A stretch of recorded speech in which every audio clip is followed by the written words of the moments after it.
Informasi yang saya terima komplit dari intelijen saya ada,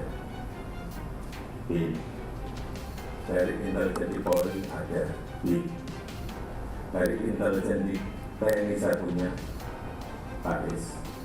Saya tahu dalamnya partai seperti apa saya, partai-partai seperti apa saya. Ingin mereka menuju kemana saya juga tahu. Partai politik dan isinya bukan merupakan objek terhadap ancaman keamanan negara.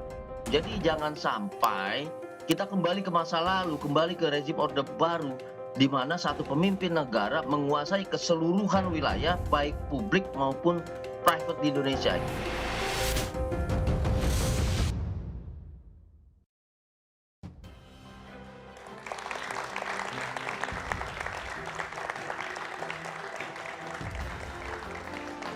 Pernyataan Presiden Jokowi soal data dan arah partai politik menuai kritik dan polemik.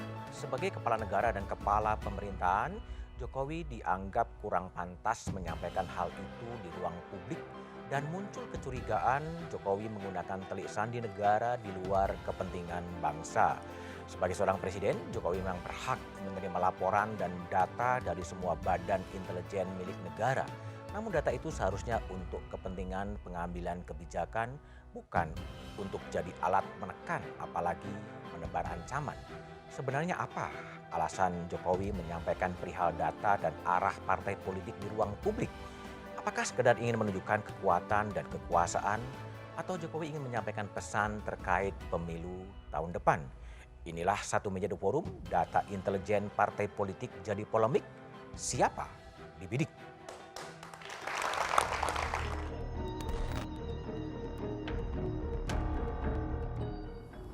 Saya tahu dalamnya partai seperti apa saya tahu.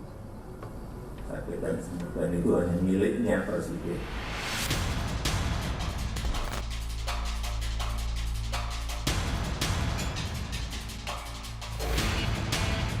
Presiden Joko Widodo menganggap data intelijen merupakan laporan rutin yang memang biasa diterimanya setiap hari. Semuanya saya dapat. Pagi-pagi itu sarapan saya angka-angka data-data. Apa itu? Laporan-laporan rutin seperti itu. Apa? Kenapa? Partai politik menanggapi berbeda perihal pernyataan Jokowi tersebut. Sebenarnya presiden nggak usah ngomong begitu juga, kita udah paham, dia tahu isi kita semua. Ya, semua sudah berdasarkan data, semua sudah paham. Sudah paham gimana nih Pak? Paham masa depan. Masa depan. Saya kira tidak hanya Partai Demokrat, semua partai politik keberatan atas statement itu. Karena bukan ruangnya Presiden. Partai politik merupakan elemen penting dalam negara demokrasi.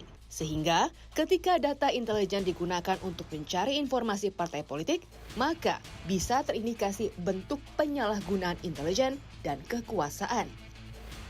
Pertama, partai politik itu adalah satu-satunya kanal untuk hak politik warga negara, ini hak asasi manusia, yang harusnya itu independen, ya, tidak tersentuh. Nggak urusan cawe-cawe, urusan tidak, itu nggak ada kaitannya. Apa gunanya ada intelijen kalau nggak boleh lapor ke presiden? Namun, selain soal arah partai politik, Jokowi juga menyoroti koalisi partai politik. Partai-partai sampai saat ini koalisinya belum jelas betul. Maka tak heran jika pernyataan Jokowi disebut alarm politik sekaligus peringatan. Namun, kepada siapa alarm peringatan tersebut dituju Jokowi?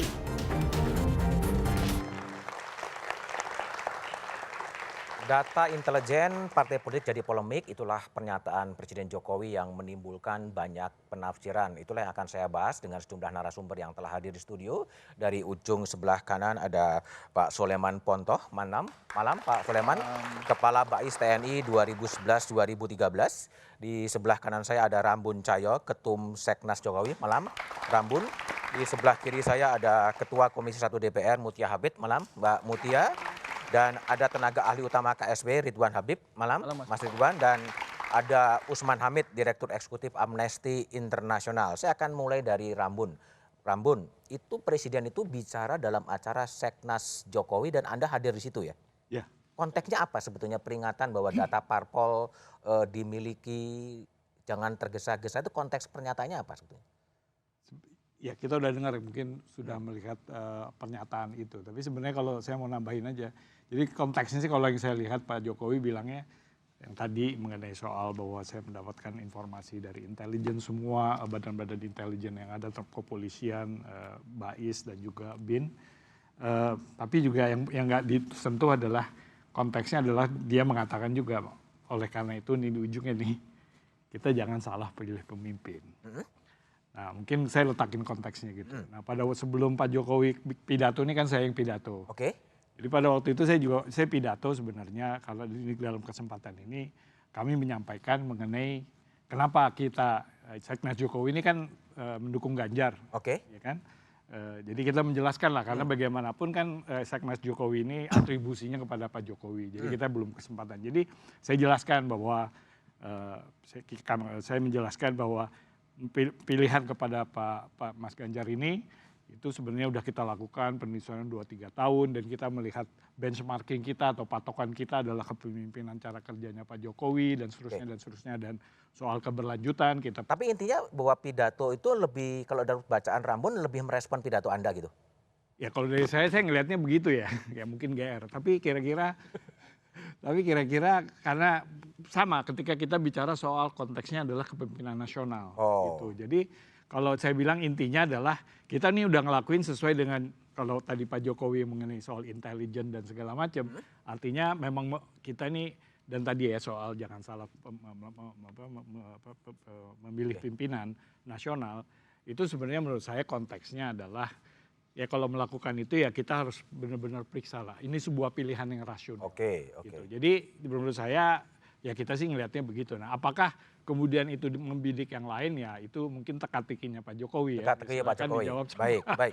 Bung Ridwan dari tenaga ahli utama KSP. Kalau Anda baca dari pernyataan Presiden menyampaikan bahwa data intelijen adalah sarapan pagi, tahu arah politik dari partai politik itu sebetulnya pesannya mau menyampaikan pesan kepada siapa sih? Ya sebenarnya kalau kita runtut Mas BDM, itu pidato Bapak Presiden di acaranya Mas Rambun ini 24 menit. 24 menit? Ya kami di KSP memutar ulang. Karena kebetulan kami tidak hadir pada acara relawan itu.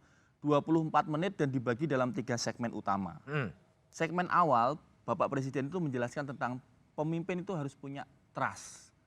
Harus menjadi orang yang bisa dipercaya. Beliau ceritakan bagaimana mengawali karir dan seterusnya. Lalu termin berikutnya adalah beliau bercerita tentang hilirisasi nikel. Ya. Dan bagaimana visi pembangunan Indonesia ke depan. Oke. Nah terakhir beliau menyatakan bahwa pemilu 2024 harus berhati-hati memilih pemimpin. Pemimpin yang memastikan Indonesia tidak terjebak pada situasi middle income trap. Situasi negara berkembang yang tidak bisa maju-maju. Apa kaitannya dengan data intelijen? Nah artinya ini bukan satu-satunya tujuan utama Presiden menyatakan itu.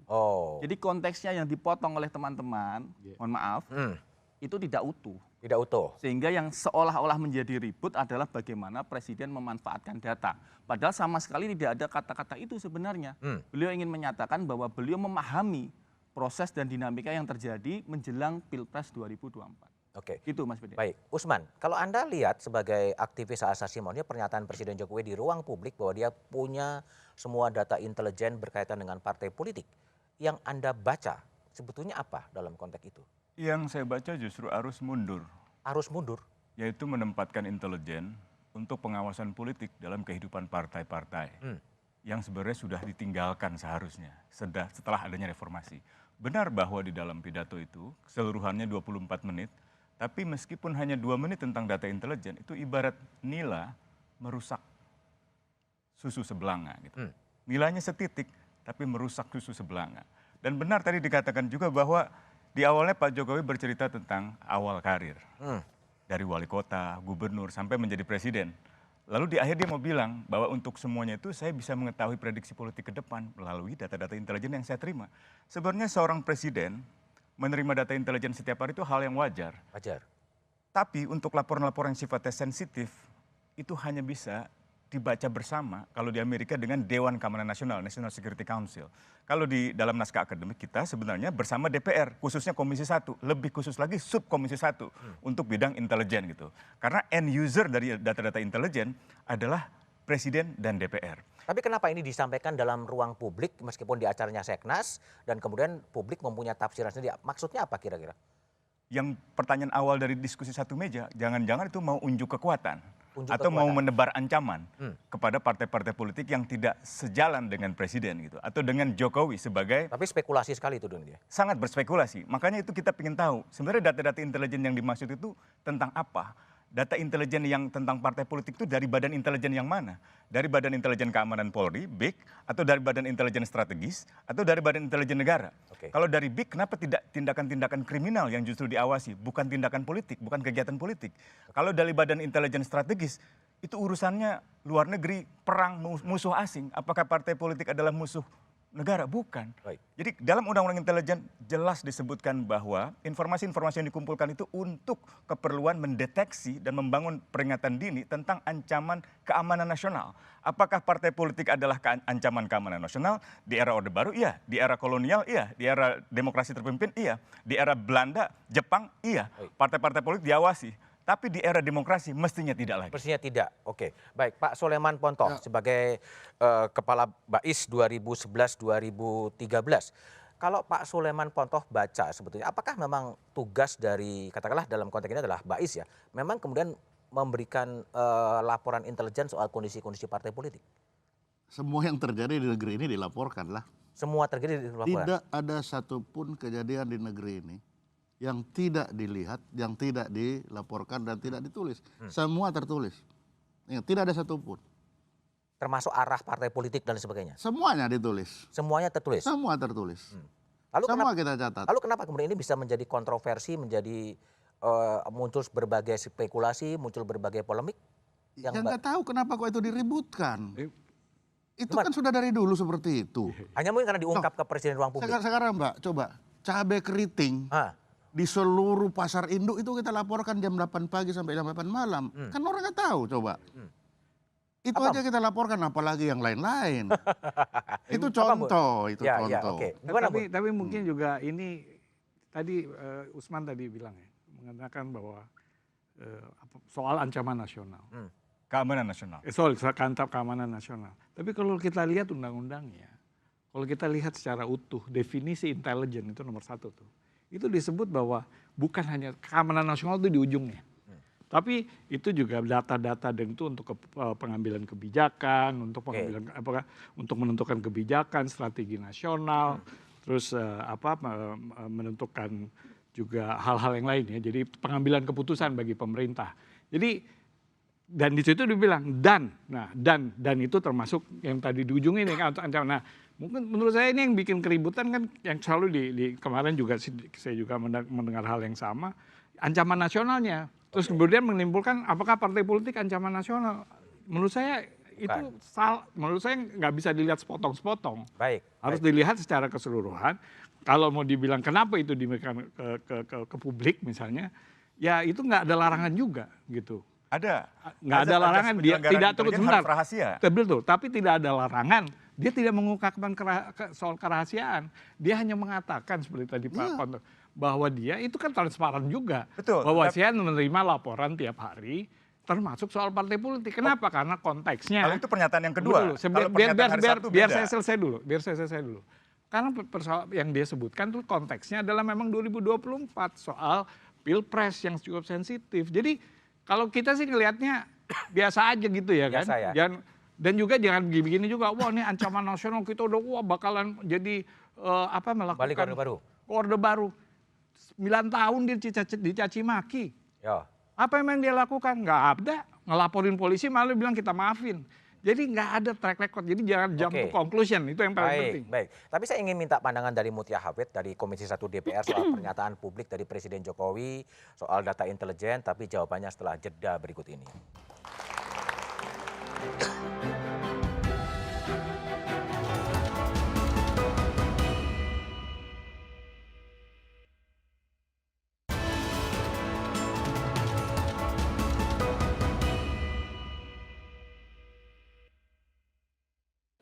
Wajar aja sih. Ya karena namanya presiden, masa nggak boleh punya data-datanya rakyatnya. Saya itu enggak begitu mengikuti berita politik itu gitu. Sayanya sih seng deh, soalnya kan tentu juga semua turun kok, jadi tentu juga sing boleh tahu semua karena ini mau cabut pemimpin baru. Ya, bagi saya pantas karena melihat presiden dia adalah pemimpin dari setiap instansi yang ada di negara ini, maka sudah barang tentu setiap rahasia, setiap apa yang ada dalam negara dia harus tahu. Oh, saya baru tahu. Nggak ngerti saya masalah politik. Karena yang saya tahu sekarang masalah bahan pokok yang pada mahal semua.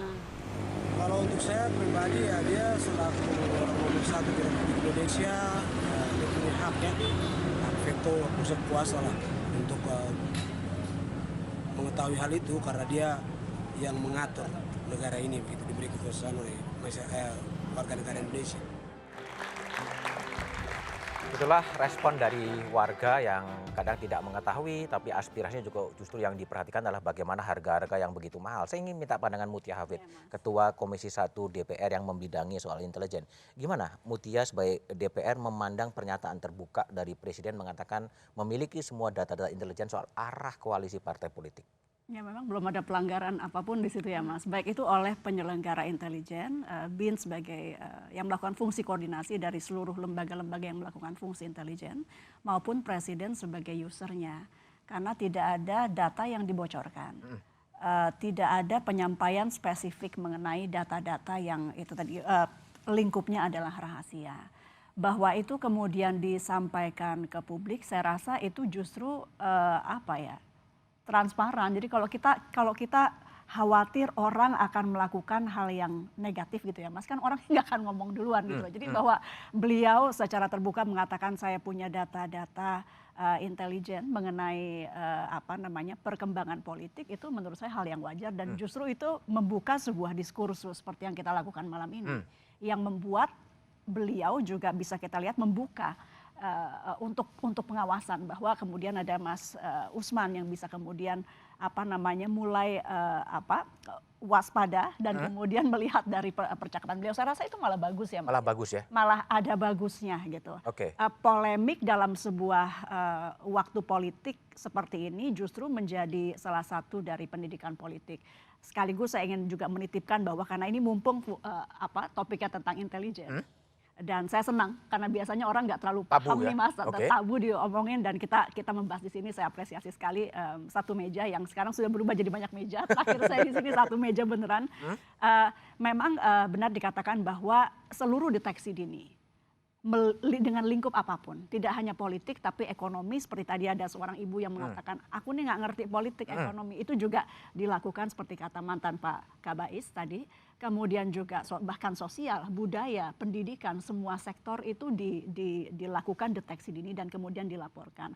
Hakikat ancaman itu tidak melihat bahwa di depan mata ada ancaman, tapi persepsi bahwa kapanpun Indonesia bisa dalam hakikat ancaman. Jadi bukan karena kok kayaknya mau rusuh baru kemudian ada deteksi dininya. Dan DPR khususnya Komisi 1 memang menjelang pemilu ini juga mewanti-wanti kepada mitra kami BIN untuk terus mengawasi dari dekat perkembangan politik. Dan mungkin agak sulit ketika harus melakukan deteksi perkembangan atau dinamika politik tanpa melihat partai politiknya. Karena tentu dinamika politik itu tergantung dalam dari partai. arah-arah partai politik.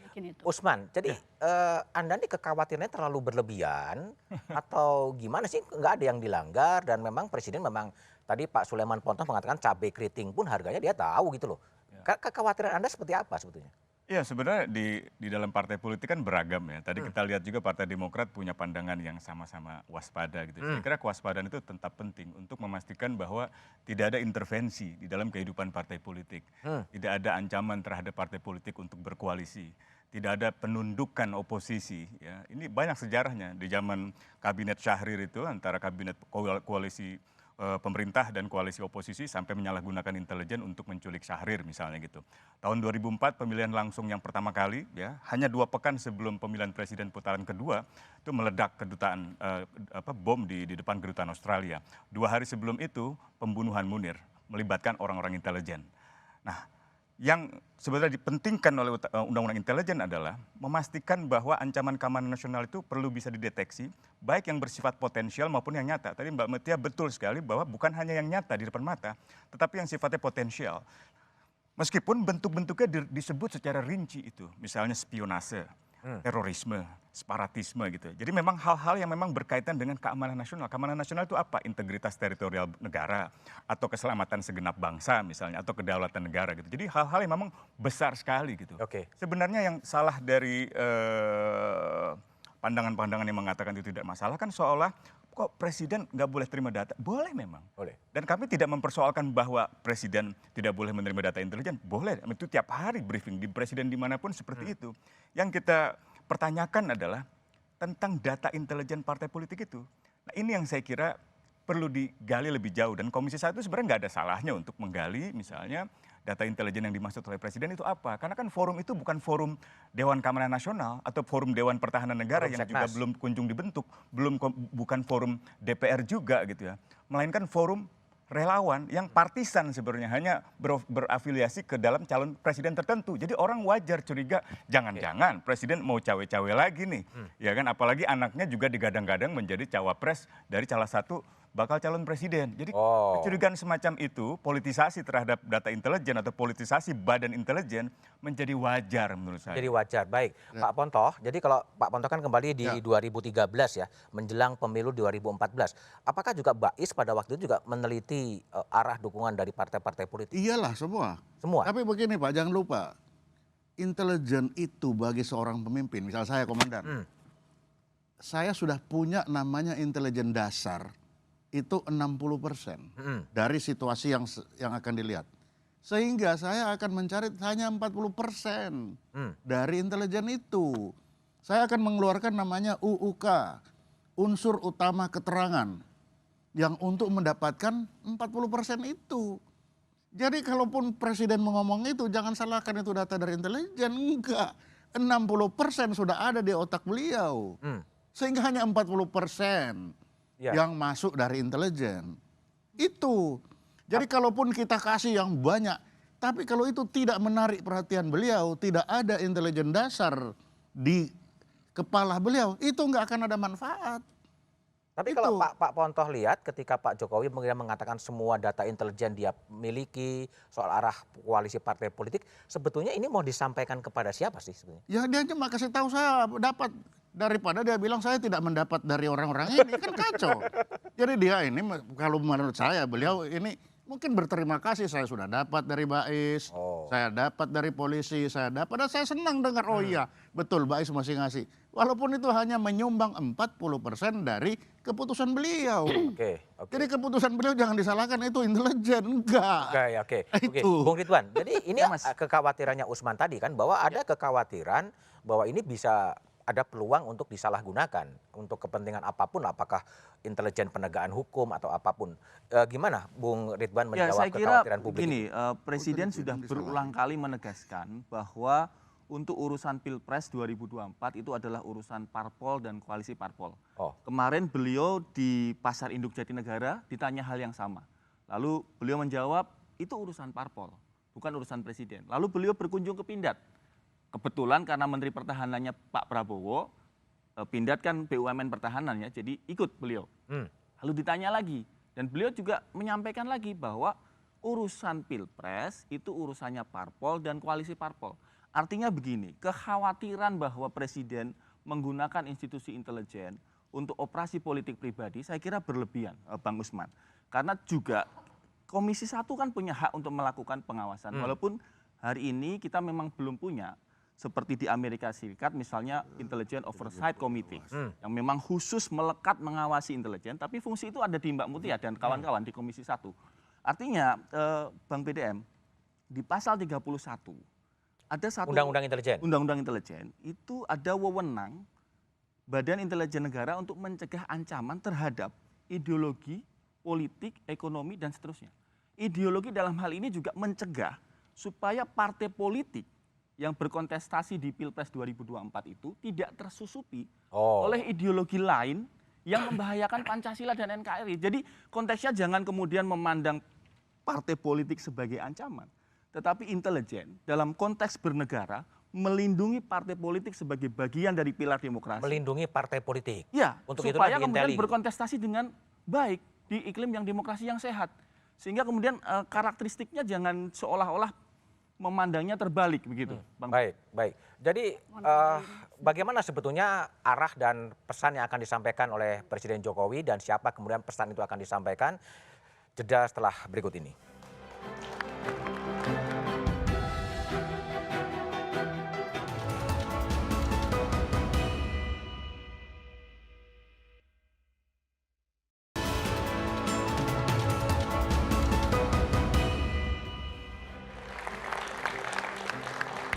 Masih bersama saya Budiman Tanrujo di satu meja The Forum. Mas Ridwan Habib, tenaga ahli utama KSP. Menurut Anda sebetulnya pesan yang disampaikan oleh Presiden Jokowi ini mau disampaikan kepada siapa? Kepada semua publik Indonesia, semua ketua umum partai politik, atau kepada siapa? Tentu saja karena ini di forumnya Bang Rambun, tentu saja kepada audiens dulu, Mas BDM. Oh, audiensnya Seknas Jokowi. Betul. Akan tetapi kan Bapak Presiden tahu bahwa itu acara terbuka untuk publik, ada media. Hal ini tentu saja beliau pasti paham benar bahwa ini akan juga dilihat oleh yang lain, termasuk juga oleh partai politik, oleh masyarakat lah gitu. Jadi sebenarnya bukan hanya kepada Mas Rambun dan kawan-kawan. Bisa nggak sih disederhanakan gini, kira-kira saya tahu semuanya loh, kelakuan atau perilaku partai politik, data-datanya ada, jangan coba-coba gitu. Bisa nggak ditafsirkan begitu? Saya kira Presiden itu produk demokrasi yang sudah matang di Indonesia, Mas BDM. Artinya begini, tadi sampaikan Mbak Mutia, kalau ingin melakukan sesuatu yang negatif, tentu saja tidak perlu diumumkan. Saya agak mundur ke belakang, Mas BDM, dalam kasus Amerika Serikat. Masih ingat skandal Watergate, Nixon? Nixon melakukan upaya diam-diam menyusupkan intelijen gelap untuk dalam konteks memenangkan partainya. Dan itu ketahuan oleh 2 orang wartawan yang gigih dengan 1 orang whistleblower dari FBI. Itu dilakukan diam-diam. Dia tidak kemudian mengumumkan secara terbuka. Sebaliknya Bapak Presiden sangat paham bahwa itu forum terbuka, menjelaskan kepada publik dan kepada Seknas Jokowi bahwa beliau paham, beliau tahu, tapi konteksnya jangan dilepaskan dari 24 menit sebelumnya. Oh, yang panjang itu ya? Yang panjang itu, karena ini dalam konteks memilih pemimpin di 2024 dan 2029, bukan dalam konteks membahas tentang intelijen gitu, Mas. Oke, baik. Bu, Mbak Mutia, jadi kalau bagi Anda sebagai politisi Partai Golkar, gimana Anda, apakah pernyataan Presiden Jokowi soal menguasai semua data-data intelijen punya makna tertentu bagi Partai Golkar? Tadi ketua umum saya udah bicara ya, beliau bilang biasa aja, ini data memang sudah ada, jadi saya nggak akan melebihi apa yang ketua umum saya sudah sampaikan. Tapi kembali ke pengawasan itu, Mas. Tadi Mas Usman sampaikan bahwa di dalam Komisi 1 ada lagi sebuah Timwas namanya. Jadi ini undang-undang intelijen yang saat ini itu mengamanahkan bahwa di dalam DPR ada lagi Timwas intelijen. Dan itu terdiri dari berbagai fraksi. Jadi meskipun tadi kita dengarkan begitu banyak partai-partai berbeda suara, tapi pada akhirnya sampai saat ini Timwas dari partai manapun belum ada yang mengangkat isu ini hanya kepada bermain kami. di media aja ya? Kami kebetulan ketua Timwas intelijen juga tidak ada fraksi yang mengatakan Mbak ayo kita telaah, kami agak keberatan gitu, belum ada. Belum ada. Dan ini juga sekaligus penenang mudah-mudahan buat teman-teman yang pro demokrasi tentunya, bahwa ada Timwas juga yang kita akan selalu bekerja dan isinya seluruh partai, masing-masing partai satu, jadi sangat keterwakilannya itu partai besar dan partai kecil tetap sama-sama satu dihitungannya. Jadi mudah-mudahan ini bisa jadi penenang gitu. Usman, jadi kalau dibaca, banyak orang yang membaca ini adalah peringatan dari Presiden Jokowi kepada ketum-ketum partai politik bahwa datanya ada di tangan gitu, jangan coba wirawiri yang nggak terlalu jelas. Itu gimana Anda merespon spekulasi yang seperti itu?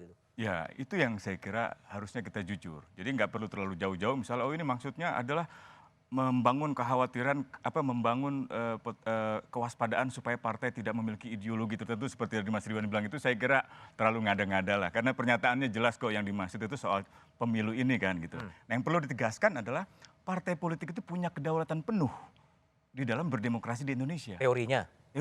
Dan partai politik juga bukan objek dari intelijen. Tapi objek kata Pak Pontoh tadi kan semuanya diawasi. Nggak bisa kalau internal partai. Yang dimaksud oleh Pak Jokowi kan internalnya, jeroannya itu, dalemannya itu yang saya kira nggak boleh di dalam konteks berdemokrasi gitu. Kenapa? Karena dalam banyak kasus intervensi intelijen juga terjadi. Dalam kongres partai, dalam rekrutmen partai, dalam seleksi calon partai, itu yang saya kira nggak boleh dihindari. Nah, ini yang perlu ditelusuri yang kami maksud. Kami juga nggak memberikan semacam judgement yang final, saya kira itu perlu diselidiki oleh Komisi 1. Kalau ada subkomisi intelijen, itu akan sangat baik gitu. Jadi saya kira di dalam konteks menjalankan tugas-tugasnya partai, itu kan punya hak untuk berserikat, punya hak untuk berkumpul secara damai, punya hak untuk beroposisi bahkan. Nah, karena itu mereka harus diberi jaminan untuk tidak ditakut-takuti atau untuk melaksanakan kebebasannya tanpa ada rasa takut untuk diawasi atau diinteli oleh badan-badan intelijen negara gitu. Apalagi intelijen BAIS misalnya, itu kan nggak boleh berorientasi ke dalam negeri, ke luar negeri, pertahanan gitu loh. Orientasinya ke eksternal, musuh negara, bukan ke dalam negeri gitu loh. Itu yang saya kira penting. Rambun, jadi kalau ini kan acaranya di tempat Anda, Seknas Jokowi ya. Apakah kemudian pernyataan Presiden ini memang ditujukan kepada orang-orang yang kemudian berbeda arah politik dengan Presiden Jokowi untuk Capres 2024? Saya rasa tidak seperti itu dan tidak ada indikasi apapun baik implisit ataupun eksplisit bahwa Pak Jokowi melakukan, mengarahkan bahkan mengendalikan semua proses di partai gitu ya. Ini dalam konteks partai politik. Berkali-kali dia bilang ini, beberapa kali dalam kesempatan ketika kita ketemu dia, ini urusannya koalisi partai, jangan campuri. Dia selalu mengatakan begitu. Jadi kalau dibilang bahwa Pak Jokowi bahwa ini indikasi bahwa melakukan kedaulatan mengganggu kedaulatan partai atau mencoba agar kedaulatan partai itu bisa diminish, bisa diminimalisir, saya rasa enggak. Itu cukup menurut saya itu berlebihan. Ya kan, spekulasi-spekulasi seperti itu. Dan juga sekali lagi juga saya katakan, yang namanya data intelijen itu bukan hanya soal ancaman dari luar, tapi juga ancaman dari dalam. Itu jelas eksplisit disebut di dalam undang-undang. Jadi jangan kita hanya mengatakan bahwa yang dilihat tuh cuma Amerika Cina yang dilihat, enggak juga begitu. Kita harus melihat secara keseluruhan.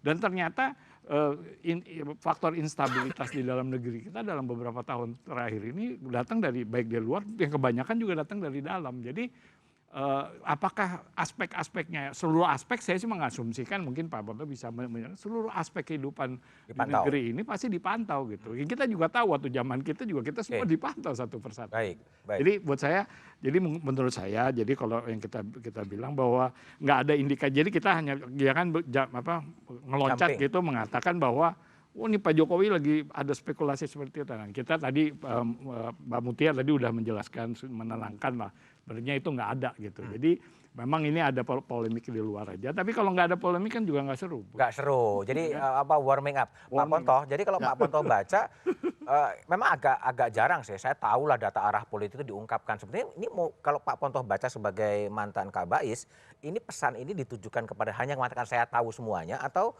diarahkan kepada pesan-pesan kelompok tertentu? Bagi saya itu beliau hanya menyatakan bahwa saya tahu banyak. Jadi saya percayalah sama saya tahu banyak. Ya. Itu aja. Terus artinya? Ya saya tahu banyak, itu aja. Tahu banyak artinya akan Ya kan tergantung beliau nanti mau diapakan itu pengetahuannya itu. Kan tidak akan ada satu orang pun bisa tahu data. Misalkan saya kasih ini Pak, ambil ini data saya. Setelah itu mau diapakan, mau dipakai buat lempar, buat membaca, buat memoto, kan kita tidak akan pernah tahu. Tapi kalau bacaan dari Pak Ponto sebagai mantan Kabais, laporan intelijen berkaitan dengan partai itu isinya apa sih Pak? Dengan partai? Kita tidak melihat itu partai. Tapi kita melihat itu, ini ada kegiatan sekelompok orang, ada manusianya, ada ngapain dia. Itu kalau tidak ada, itu tadi Tapi ada kalanya kalau kita laporkan begitu aja, kalau presiden tidak minta atau tidak diminta, itu dibuang percuma. Makanya saya bilang, bagi intelijen itu hanya menyumbang 40% dari keputusan seorang komandan. Kalau kita tentara ya bilang komandan, presiden, itu hanya 40%. Jadi jangan dianggap keputusan seorang komandan itu 100% itu dari intelijen. Tidak. 40%. Itulah sebabnya ada yang namanya UUK. Orang kan tidak pernah melihat itu UUK. Jadi kalau saya sudah tertarik ya, begitu saya tertarik artinya sudah 60% saya tahu. Tinggal 40%. Saya akan keluarkan UUK. Cari sisanya ini. Untuk melengkapi 100% baru saya bertindak. Oke. Itu. Ya. Jadi kalau beliau bilang saya sudah dapat semua itu hanya 40% dari. Belum tentu dieksekusi juga ya? Kalaupun dieksekusi itu bukan dari intelijen. Dari Kompas itu, dari orang lain. Dari Kompas misalnya. Dari Kompas bisa, iya betul. Itu. Oke, jadi bagaimana kemudian publik harus merespon atau menanggapi soal pernyataan Presiden Jokowi bahwa menguasai data intelijen? Jawabannya setelah jeda berikut ini.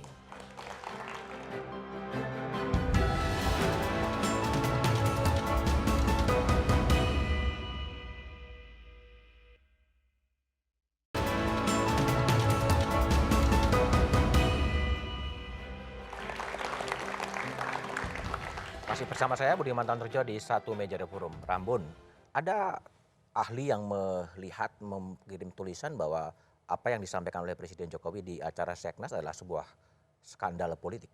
Gimana Anda merespon itu?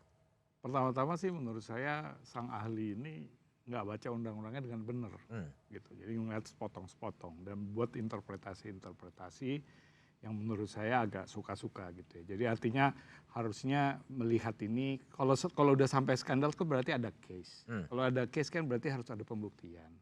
Gitu. Kalau dia bilang skandal ya sebenarnya tadi udah disampaikan skandal Watergate itu kan suatu yang serius. Artinya memang udah ada bukti-bukti, ada tindakan-tindakan. Ini kan sebenarnya nggak ada sama sekali. Jadi baru sebuah pernyataan lalu dan itu tadi udah diperkuat oleh Mbak Mutia gitu ya ngomongin soal ya belum ada apapun yang menyatakan komplain sekalipun nggak belum ada. Jadi jauh banget nih gitu dari biasa-biasa aja lah ya. Jadi menurut saya sebaiknya bicara agak sedikit teratur lah gitu ya dan jangan memprovokasi juga gitu. Ini persoalannya sih sebenarnya cuma seperti satu pernyataan presiden yang sebenarnya nggak ada. Kalau menyatakan itu skandal menurut saya itu sangat berlebihan. Oke, baik. Mbak Mutia, Komisi 1 akan mencoba mengklarifikasi, menjelaskan duduknya persoalan berkaitan ini atau gimana? Jadi dasar saya memanggil rapat atau call a meeting gitu ya Mas, itu harus ajak juga. Jadi kalau ini hal yang sangat biasa, tidak ada masalah, kami juga harus berpikir jernih bahwa rapat itu juga jangan atas dasar tekanan justru dari tekanan-tekanan yang memiliki kepentingan politik di 2024. Nah bantu saya supaya berpikir jernih nih, ini betul-betul bagi saya tidak ada pelanggaran dalam seluruh perwakilan fraksi yang ada juga tidak ada yang menyatakan keberatan gitu ya. Kami amati juga polemik di lapangan itu lebih kepada pemainnya adalah aktor-aktor politik. Jadi jangan intelijen ini kemudian dibawa ranahnya di politik di Komisi 1. Aku mau sedikit aja, kalau kita ingat di Amerika, John Brennan, direktur CIA, berkonflik dengan Donald Trump ketika dia mengatakan bahwa pemilu Amerika ini ada tekanan dari Rusia misalnya. Kemudian di situ presiden dengan direktur CIA malah berkonflik. Itu yang tidak wajar. Itu kemudian dibawa di rapat kongres gitu ya. Tapi ini sangat wajar, biasa saja, jadi tidak akan kita rapat. Oke, Usman. Jadi kalau lihat kan nggak ada pelanggaran, biasa-biasa saja, bukan sebuah isu yang memang harus disikapi dengan cepat. Gimana? Ada gap penangkapan, akseptansi terhadap itu? Ya, sebenarnya saya nggak heran kalau Mbak Mutia atau beberapa partai itu tidak bersikap kritis terhadap Jokowi karena kan bagian dari koalisi. Kalau PKS mungkin tadi kita bisa lihat malah mempertanyakan mengapa itu disampaikan di media kan? Begitu, ya kan? Itu menurut saya perlu untuk kita boleh saja mendukung presiden. Ya. Seluruh masyarakat partai politik boleh mendukung presiden, tapi jangan membabi buta. Ya, jangan seperti membebek sambil mengkerdilkan demokrasi. Mengkerdilkan kehidupan partai politik yang diintervensi lewat pemata-mataan itu. Itu yang saya kira ini berpotensi mengkerdilkan demokrasi. Oh iya dong, partai politik itu apa? Pilar demokrasi yang utama. Tanpa partai politik tidak ada demokrasi. Baca Undang-Undang Intelijen Negara dengan baik, apakah ada di situ pengawasan terhadap kegiatan partai politik? Tidak ada. Dan kalau baca naskah akademiknya dari para ahli yang diajukan ketika itu, yang mengajukan ketika itu, jelas bahwa Badan Intelijen Negara tidak boleh mempengaruhi atau dipengaruhi oleh partai politik. Itu sebabnya pasal 2 Undang-Undang Nomor 17 Tahun 2011 mengatakan azas-azas penyelenggaraan intelijen itu harus meliputi netralitas, objektivitas, profesionalitas. Jadi kalau saya anggota intelijen, saya misalnya ditugaskan untuk masuk ke dalam kongres partai, kalau tidak ada indikasi misalnya gangguan keamanan, kalau saya dari BIK, nggak perlu. Baik. Kalau saya ditugaskan ke luar negeri, kalau tidak ada gangguan misalnya ancaman pertahanan, nggak perlu. Baik. Karena itu membahayakan saya. Kalau sampai saya ketahuan, saya bisa kena gitu. Itu yang saya kira Bung penting Ridwan, untuk dijaga. jadi ada kekhawatiran Usman ini bisa mengerdilkan Partai dan Demokrasi.